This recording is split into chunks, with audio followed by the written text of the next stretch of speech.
बच्चों सुप्रभात।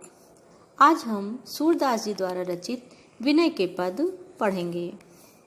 सूरदास सगुण मार्गी कृष्ण भक्ति शाखा के प्रमुख कवि थे। उन्होंने श्री कृष्ण की लीलाओं का बड़ा ही विशद और मनोरम वर्णन किया है। बाल जीवन का कोई भी पक्ष ऐसा नहीं है जो उनसे अछूता रह गया हो। इसीलिए उनका बाल वर्णन विश्व साहित्य की अमर निधि माना गया है। और यही कारण है कि उनकी जन्मांधता के विषय में विद्वानों में मतभेद है। सूरदास श्री कृष्ण के अनन्य भक्त थे। उनकी भक्ति मुख्यतः सखा भाव की है। उसमें विनय, दाम्पत्य एवं माधुर्य भाव का भी मिश्रण है।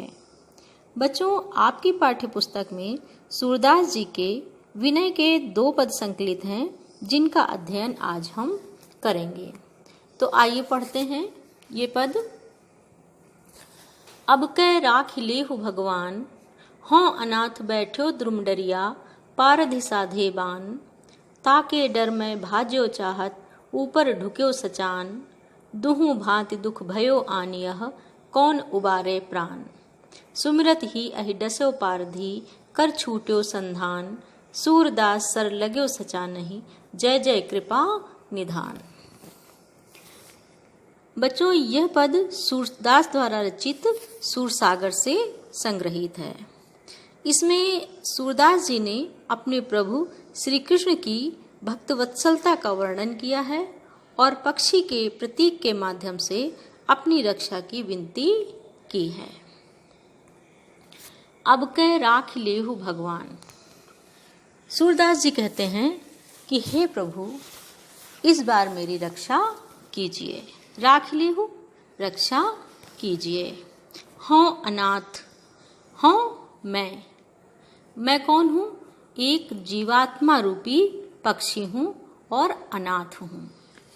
मैं एक जीवात्मा रूपी अनाथ पक्षी हूँ। बैठो द्रुम डरिया, और कहाँ बैठा हूँ? द्रुम, पेड़। द्रुम माने पेड़ और डरिया डाल। और पेड़ कौन सा है? संसार रूपी पेड़ की डाल पर बैठा हुआ हूँ। पारधि साधेवान, और मेरे ऊपर पारधि शिकारी, लेकिन शिकारी कौन है? अज्ञान रूपी शिकारी बाण से निशाना लगाए हुए है। और बाण कैसा है? अहंकार रूपी बाण है।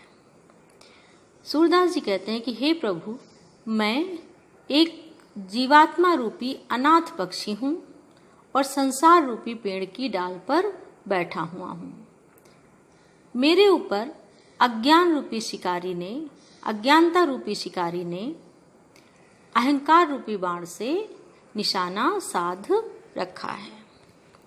ताके डर में भाज्यो चाहत, और उसके डर से मैं भागना चाहता हूँ। भाज्यो चाहत, भागना चाहता हूँ। ऊपर ढुक्यो सचान, लेकिन ऊपर से सचान, बाज, पक्षी होता है बाज, तो ऊपर से अविद्या रूपी बाज मंडरा रहा है। दुहु भांति दुख भयो आनिया, तो ऐसी स्थिति में दोनों तरफ से मेरे लिए कष्टपूर्ण स्थितियां हैं। नीचे से अज्ञानता रूपी शिकारी बाण से निशाना लगाए हुए हैं, अहंकार रूपी बाण से निशाना लगाए हुए हैं, और ऊपर से अविद्या रूपी बाज मुझे झपट लेने के लिए मंडरा रहा है। तो ऐसी स्थितियों में आपके सिवा मेरे प्राणों की रक्षा भला कौन कर सकता है? कौन उबारे प्राण, मेरे प्राणों की रक्षा भला कौन कर सकता है? सुमिरत ही अहि डस्यो पारधी, कर छूट्यो संधान। सूरदास जी कहते हैं कि जैसे ही जीवात्मा रूपी पक्षी ने स्मरण किया, किसका? प्रभु श्री कृष्ण का स्मरण किया, वैसे ही अहि सर्प, और सर्प कौन सा है? ज्ञान रूपी सर्प। ज्ञान रूपी सर्प ने डस्यो पारधी, उस अज्ञानता रूपी शिकारी को डस लिया, काट लिया उसे। जैसे ही जीवात्मा रूपी पक्षी ने प्रभु श्री कृष्ण का स्मरण किया, वैसे ही ज्ञान रूपी सर्प ने उस अज्ञानता रूपी या अज्ञान रूपी शिकारी को डस लिया। कर छूट्यो संधान, और जब उसने डस लिया तो उसके कर हाथ से संधान उसका निशाना छूट गया या चूक गया।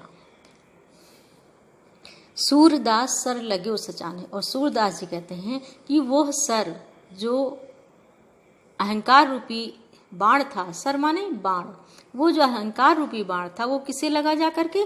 सचा नहीं, उस अविद्या रूपी बाज को लग गया जाकर। इस प्रकार से दोनों ही कष्टकारक स्थितियां समाप्त हो गईं। नीचे जो शिकारी था वो भी समाप्त हो गया, और जो ऊपर अविद्या रूपी बाज था वो भी समाप्त हो गई। प्रभु श्री कृष्ण ने अपने भक्त की रक्षा कर ली। तो ऐसे भक्त वत्सल, ऐसे दयालुता के सागर, करुणा के सागर भगवान श्री कृष्ण की जय हो। मैं ऐसे श्री कृष्ण भगवान की जय जयकार करता हूँ। बच्चों, इस पद का काव्य सौंदर्य देखते हैं। इस पद में सूरदास जी ने पक्षी के प्रतीक के माध्यम से प्रभु श्री कृष्ण की भक्त वत्सलता, उनकी दयालुता, कृपालुता का वर्णन किया है। इस पद में रस भक्ति है, भक्ति रस मुख्य रूप से है, और गौड़ रूप में शांत रस है। छंद गेय पद है, और शैली गीतात्मक मुक्तक शैली है, या गेय मुक्तक शैली है। भाषा ब्रज है, क्योंकि सूरदास जी ने ब्रज भाषा में अपनी काव्य रचनाएं की हैं। और छंद गेय पद है।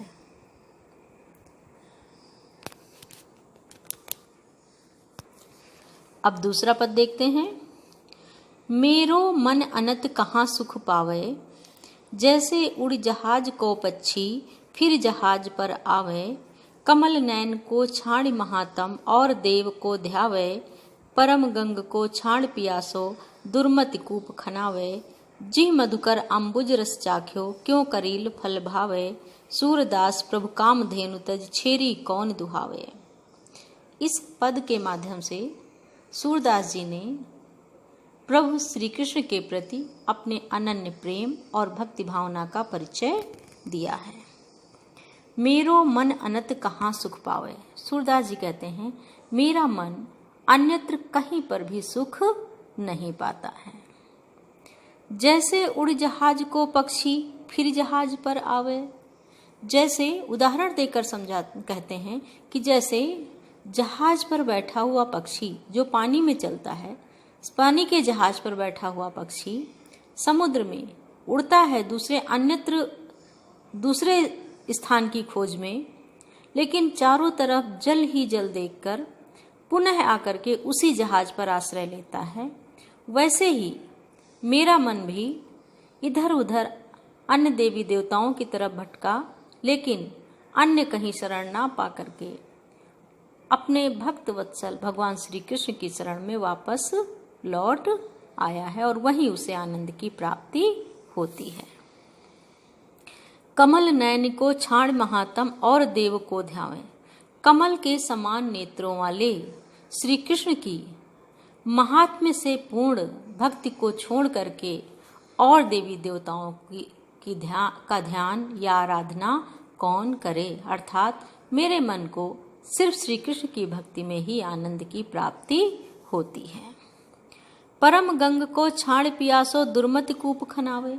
सूरदास जी कहते हैं, श्री कृष्ण की भक्ति तो परम पवित्र सभी महात्म्य से पूर्ण है, तो ऐसी भक्ति को छोड़ करके यदि कोई मनुष्य दूसरे देवी देवताओं की भक्ति में जाता है, तो ये तो ऐसा ही मूर्खतापूर्ण कार्य होगा कि जैसे कोई दुर्मति मूर्ख व्यक्ति परम गंग को, परम पवित्र मोक्षदायिनी गंगा के जल को छोड़ करके कूप खनावे, कुआं खोद करके प्यासा व्यक्ति कुआं खोदे और पानी पीना चाहे, जबकि उसके सामने परम पुण्य को प्रदान करने वाले गंगा का जल है उसे न पान करे तो ये ऐसा ही मूर्खतापूर्ण कार्य होगा यदि भगवान श्री कृष्ण की भक्ति को छोड़कर किसी अन्य देवी देवता की भक्ति की जाए।